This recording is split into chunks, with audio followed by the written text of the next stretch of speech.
Kaip dėl knygų? Skaitai ar viskas online ir yra pasikeitę, nežinau, ten formatas audio knygos arba video kažkas? Aš sakyčiau, mano toks pirma knyga, kuri realiai susidomėjau, tai buvo How to Win Friends and Influence People. Dale Carnegie, man atrodo. Ir iki tol aš buvau sutraumuotas knygom, kad jos visos yra neįdomios, kad jos per prievartą reikia skaityti, kaip ten su savo altorių šešėlius, Hamletus, kur man tiesiog nelabai buvo įdomu, man ten 16 metų ir aš bandau suprasti perkelinas prasmes kažkokių autorių, kurių ten 5 metų ir tarsi man skaitai sakinį, jau pamiršai, ką tu skaitai. Tai man visas knygos atrodo, kad bus neįdomios.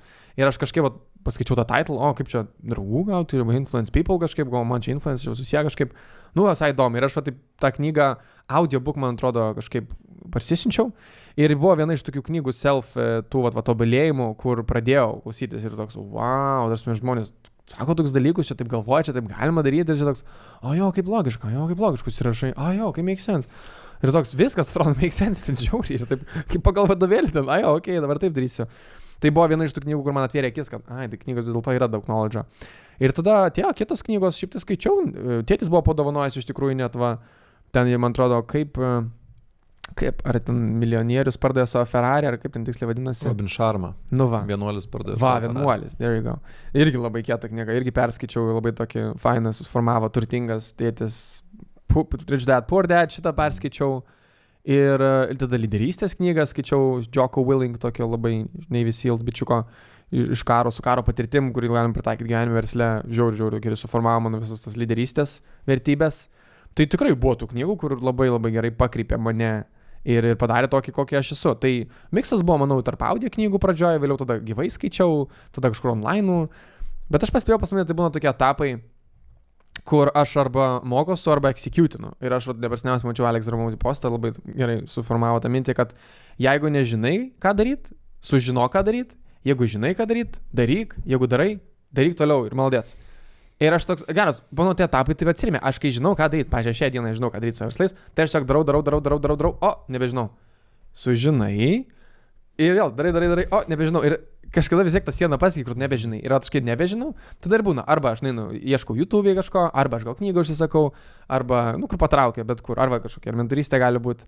Tai tos pačios knygos aš girdžiu kaip mentoriai, žinai, nes knyga labai svarbu, pavyzdžiui, skaitai knygą ir pusę skaitai ir supranti, kad tau nelimpa arba kažkas nebeskaityk, tiesiog nebegaišk laiko kažkok to, kas tau gali būti naudinga for real, žinai. Nes man buvo apie lyderystę vieną knygą, kur skaičiau, norėjau klausti lyg mentoriaus, kažko klausinėt, pradėjau tą knygą skaityti, pirmį puslapį ir čia man parašyta, žinai, čia man dabar, būtent atsako į visus klausimus, kartais gali rasti tokių dalykų, kur ir tada skaitimas tampa įdomus. Kai tu iš tikrųjų jauti tą upgrade'ą, kai tau iš tikrųjų atsako į kažkokius tai klausimus ir panašiai, nes ten knygos yra skirtos ne tam, kad jas skaityti, knygos yra skirtos, kad kažką iš jų išmokti.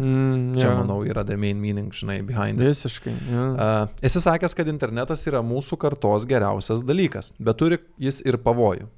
Ką turiu omeny, kalbėdamas apie pavojus ten? Tai visas įtraukimas toks žiauriausias dalykas. Esu dar sakęs, kad, kažkur perskaičiau, kad pats geriausias įgūdis, kurį mes galime išmokti dabar šitoj generacijai, tai yra kontroliuoti, kur mūsų dėmesys nueina.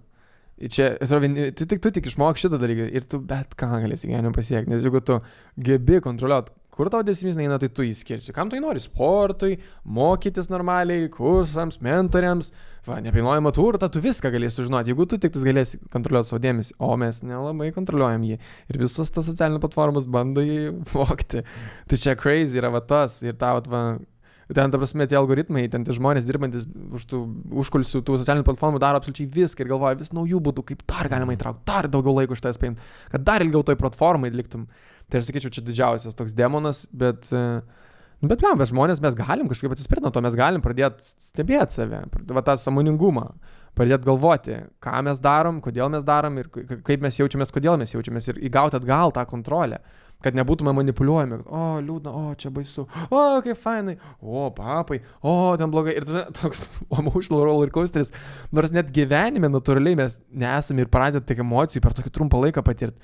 Jeigu tu nori ten, nežinau, papus pamatyti, tai tu turi eiti ten tų papų ieškoti, ten, nežinau, striptizo klubą ir jau kažkokią istoriją gauni, stoini ten, bandai, seržinai, jeigu nori, kad pražvengti, turi eiti prajuokinti, tada human connectionas, jeigu nori ten, nežinau, mielą kačiuką, tai eik ieškok to kačiuko ir koks gyvenimas kitoks yra, kai mes realiai bandom tas emocijas gauti, kai mes realiai jas turėtume gauti, o ne kažkaip labai taip greitai. Tai aš sakyčiau, čia pati blogiausia dalis yra ta, o ta geriausia, kad kiek tai durų atveria. Ir jeigu tu jas pasinaudosi, jeigu tu kontroliuosi, kur tas tavo dėmesys eina, tai labai naudinga gali būti, kaip mano atveju, kaip tu tavo atveju pasinaudoji šio galimybę ir dar galima įnaudotis. Tai šitai. Ačiū, kad peržiūrėt šitą vaizdo įrašą iki pat pabaigos. Mums padės jūsų palaikymas, o tą galite padaryti paspaudę mygtuką patinka ir prenumeruoti. Jeigu norite išklausyti visą pokalbį, jo nuorodą rasite šio video aprašyme.